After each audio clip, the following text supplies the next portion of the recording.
Hello and welcome.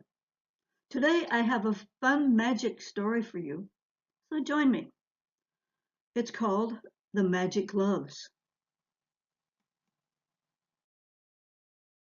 Glenn Harper walked down the bright glowing corridor where a table sat. The agile, slender 64-year-old stopped at the table where he saw a pair of violet gloves and an instruction sheet. And the instruction sheet read, HE are the initials on the wrist cuff of the left-handed glove. And this meant healing. User instructions. Focus on the health of the subject. Believe it, feel it in your body and soul. RE was the initials on the wrist cuff of the right-handed glove, which meant it was a replicator. The user instructions. Focus on the object, believe it, feel it in your body and soul. See yourself using or consuming it. For large objects, like furniture, appliances, or vehicles, extend the arm and hand out with the glove on. Focus on where you want the subject to be placed. Next, manifest a pair of these gloves for as many people as you can. But you must warn them, no weapons, no currency, or anything that would harm others. Then Abby walked up to him. She wore a long, powder blue flowing dress that accented her beautiful eyes and face, and on her head she had a small crown that looked like a halo. Welcome, Glenn, she called to him. Turning around, Glenn looked her over. Who are you? Call me Abby. Her smile made her blue eyes sparkle. These are special, very special gloves, she insisted calmly. You know me? He looked her up and down, and then in her face, he thought he saw his deceased wife and son. Abby nodded. Yes, you are a creator, unique, open-minded, special, talented. Your spirit is restless. You want to change the world into a haven that you design. And smiling, Abby knew that he was retired from being an architect and now worked as a real estate agent. You know what's happening to our world. And Glenn perked up. I'm dreaming.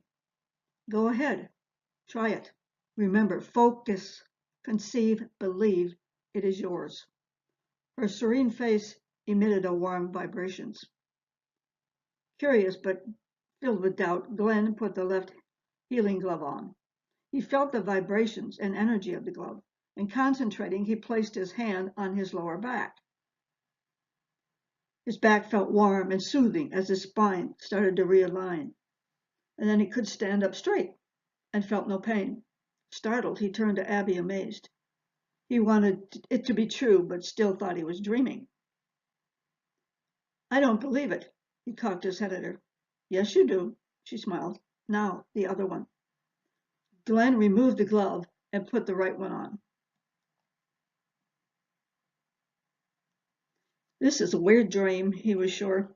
He stared at the glove and felt it vibrating. A cheeseburger. He pictured himself consuming a cheeseburger.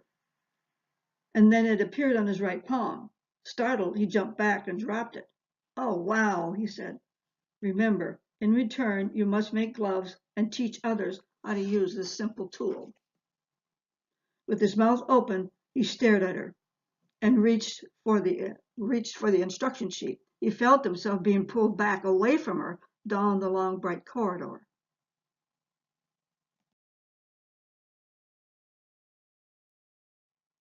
Then Glenn woke up at home in his den.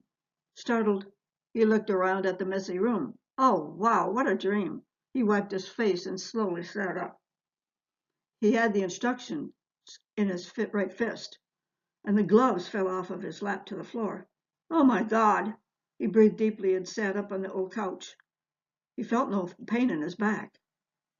And startled and amazed, he stood up, picking up the gloves, and stared at them. It's true! Shaking his head, he decided to try it. He put on the right glove. Oh yeah, I remember. I need a spare tire. He closed his eyes and concentrated. A spare tire appeared on his right arm, and he dropped it on the couch. Stunned, his mouth dropped open. It was true. Slowly, he picked up the other glove and put it on. My prostrate. Feeling down his groin area, he closed his eyes and focused. He felt the healing vibrations on his prostrate gland, and he had a big grin on his wrinkled face. Then he heard the front door slam shut, and his grandson Tommy rushed through the house. Grandpa, guess what? Annie, Pat, and Sean are coming this summer. The 12-year-old stood in the doorway with the mail and books in his hand. Can Jimmy come fishing with us on Sunday? He was quick. Puzzled, the thin, agile boy stared at his grandfather, who turned around to him. Glenn was startled and hid his gloved hand behind him. Breathing hard, Tommy took out his inhaler. And Glenn was smiling and smirked at him with a cocked eyebrow. Grandpa? Tommy didn't like the look in his eyes. Glenn had the job of raising his grandson. He lost his daughter, and his daughter-in-law, Anne, moved to Ireland with her new husband and his two boys. Glenn's wife had died 2 years ago.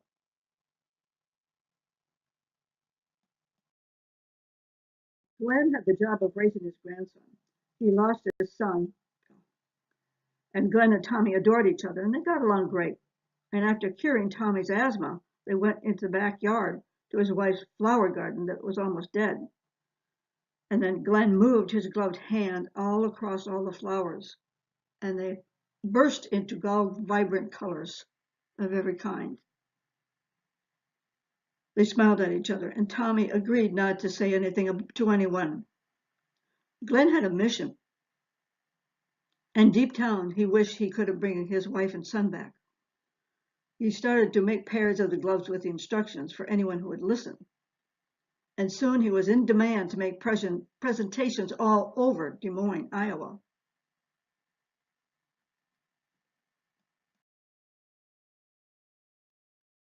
Happy and grinning to himself, Glenn felt calm and fulfilled backstage.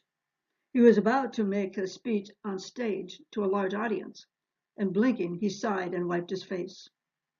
Opening his eyes, he saw Abby appear to him.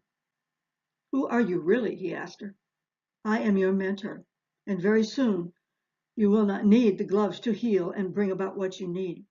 These gloves are a stepping stone, the first step to your new you and your new world.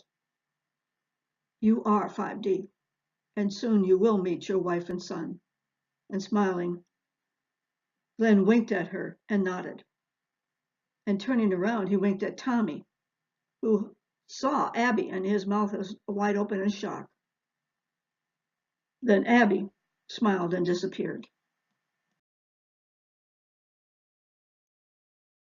What would you create if you had these gloves? Can this really be true?